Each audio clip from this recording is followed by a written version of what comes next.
da sammani kenan. Mai ganga maza kai dokawa, mai wake da azanci yake yi kunji yan uwa. Mai ganga maza kai dokawa, mai wake da azanci yake yi kunji yan uwa. Mai ganga maza kai dokawa, mai wake da azanci yake yi kunji yan uwa.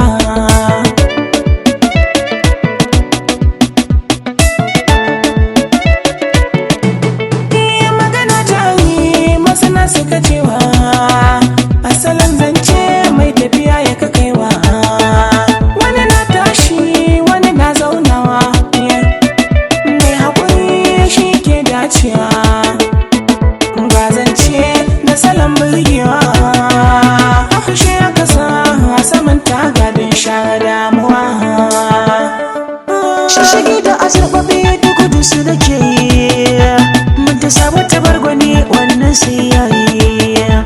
Kuji sun so amo na gidansu yake yi, wala gara na an kare na guje ma bulaye, tunda na san matsayin maganar da nake yi. Idan na baka ita wata ran kuwa zan zama kainuwa.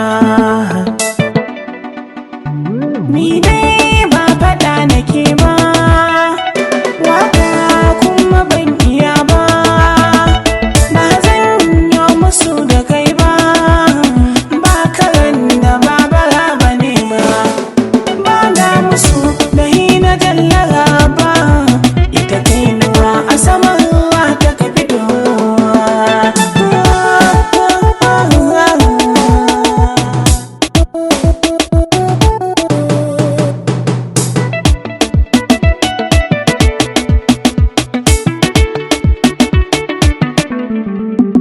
Mai ganga maza kai dokawa, mai wake da azanci yake yi kunji yan uwa.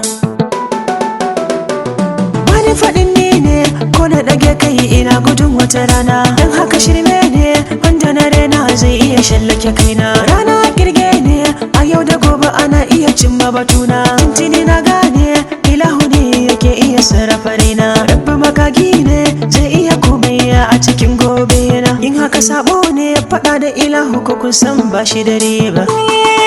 Sammani na gode mai duka, na rike alkalami da yawaka, na kan tunatarwa nishaɗi duka, a waƙe na mu dukan tsaka, bar kallon mu kar mu ma ƴar baka, da shan mu takobin mu kai rikewa. Tun fafiya ba ta yi miya ba, ko da jahila ba za ta gwada ba, da mai kama aka kota ba ga ice ba, yara sun dosa wuta ba su san illar ba, ga wasu sun sake wani za ya wuce ba su farga ba, inda ya rabbana ya tsaya maka baka da matsala ɗan uwa. Mai ganga maza kai dokawa.